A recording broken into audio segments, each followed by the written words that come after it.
Tonight's headlines: Philippines to send team aid to quake-hit Turkey. Marcos expects lowering of inflation rate. Pay correct taxes on time, says President Marcos. DOH logs 67 new COVID-19 cases. Rains expected over Philippines due to Amihan. Inflation climbs to 8.7% in January 2023. Stocks, peso, and lower. Good evening. Today is Tuesday, February 7, 2023. I'm Miguel Pautagon and this is Tribune News on Q. Here are the stories for this evening. President Ferdinand Marcos Jr. on Tuesday said an 85-man team would be deployed to Turkey to assist the victims of the magnitude 7.8 earthquake that struck the said country and Syria on Monday. According to Marcos, he is in coordination with the Department of National Defense and the Metropolitan Manila Development Authority for the deployment of assets. The team is expected to leave for Turkey on Wednesday night. Marcos earlier said the Philippines is ready to assist in the aftermath of the powerful earthquake that struck central Turkey and northwest Syria. According to the Philippine Embassy in Turkey, at least 248 Filipinos were affected by the earthquake, but there have been no reported casualties so far. The inflation rate is expected to go down after the expected lowering of prices of fuel and agricultural products, President Ferdinand Marcos Jr. said Tuesday. Marcos lamented that the inflation rate has continued to increase, adding that the efforts implemented by his administration have not yet gone through the system. According to the president, the inflation rate is expected to go down by the second quarter of 2023.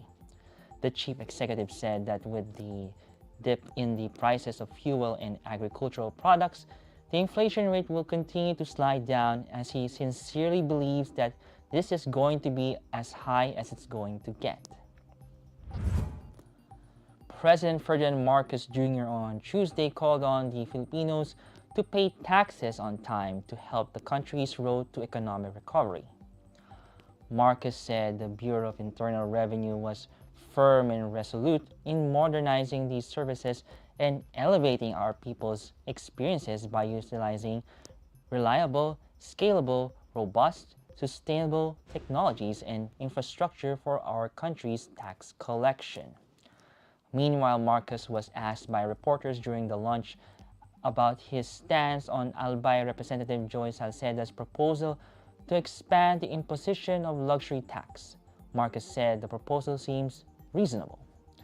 Salceda proposed the Louis Vuitton tax after non-profit group Oxfam International's Survival of the Richest report showed 9 richest Filipinos have more wealth than the bottom half, or 55 million of the population. The lawmaker believes that additional taxes can generate at least 12.4 billion pesos worth of government revenues. Tribune News on Q will be back after these reminders. Mga impormasyong direktang makukuha mula sa sources at diretsahang usapan. Yan ang ating damin sa inyo sa programang Straight Talk. Samahan nyo kami sa makabuluhang talakayan live tuwing Martes alas 10 ng umaga sa official Facebook page ng Daily Tribune at Tribune Now on YouTube.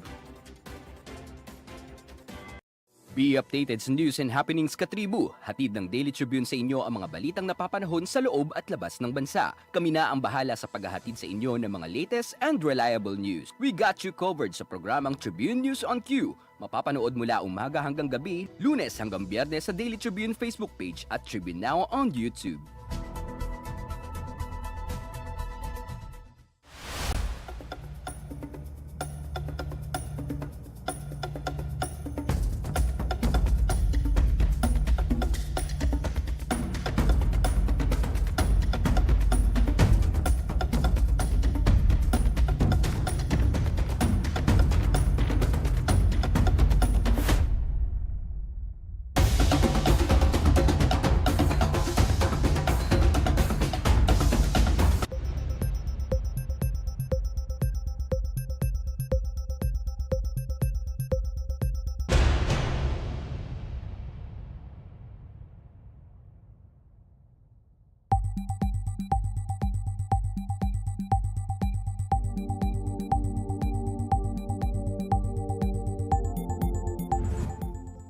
In other news, the Department of Health on Tuesday logged 67 new COVID-19 infections, only the third time since April 2020 of a two-digit new daily case total. According to the DOH latest figures, the country's COVID-19 tally is currently at 4,073,980. The tally of active cases has decreased to 9,268 from 9,338 on Monday. Tuesday's 67 new cases is the third time that the daily tally has been fewer than 100 cases since April 2020.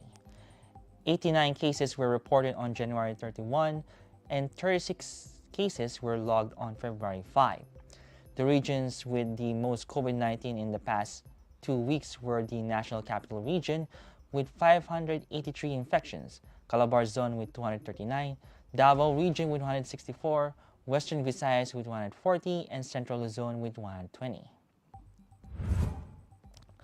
State Weather Bureau Pag-asa announced that northeast monsoon or Amihan and the localized thunderstorms will continue to bring rains in various parts of the country. Pag-asa said the Amihan is affecting extreme northern Luzon, bringing cloudy skies with rains in Cagayan Valley, Cordillera Administrative Region, Bicol Region, Aurora, and Quezon. It will also bring partly cloudy to cloudy skies with light rains over Metro Manila and the rest of Luzon. The rest of the country, meanwhile, will experience partly cloudy to cloudy skies with isolated rain showers and possible localized thunderstorms.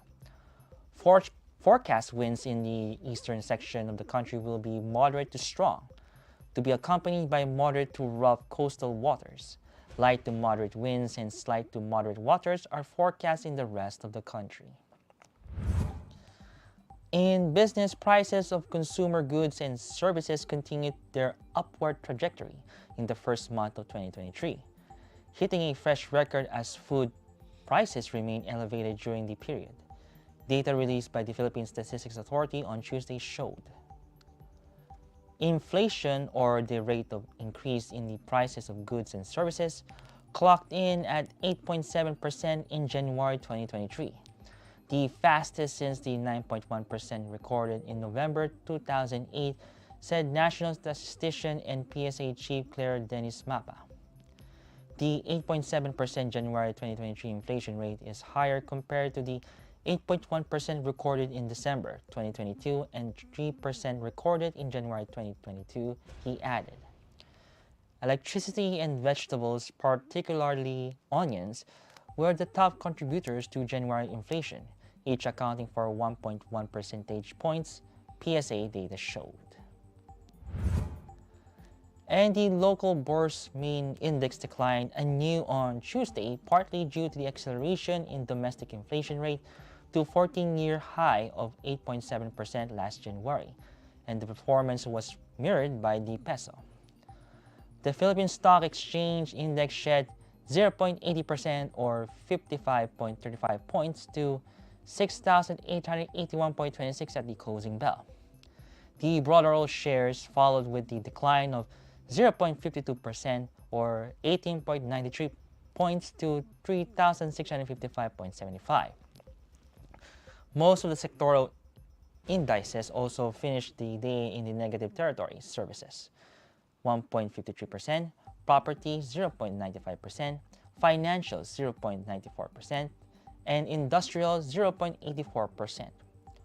Volume reached 1.03 billion shares amounting to 6.14 billion pesos. The slide of the PSEI again affected the local currency after it depreciated to 55.085 to a US dollar from its 54.39 close a day ago. That wraps up the stories tonight. Catch us again tomorrow at 9:30 p.m. only here at Daily Tribune's Facebook page. Again, this is Miguel Baldagonan and you're watching Tribune News on Key. Stay safe, stay healthy, and stay at home. Good night and God bless us all. Catch the latest news on our website, tribune.net.ph. Follow us on Facebook, Twitter, and Instagram. Subscribe to our YouTube channel, Tribune Now. Download the Daily Tribune app on Apple Store for iOS and Google Play for Android to get the latest and most comprehensive news online. Daily Tribune invites you to join its Viber community Katribu to get updates on the hottest news on politics, business, sports, lifestyle, and entertainment. Emoticons of the Tribune mascot Tarsito are available on our community Viber.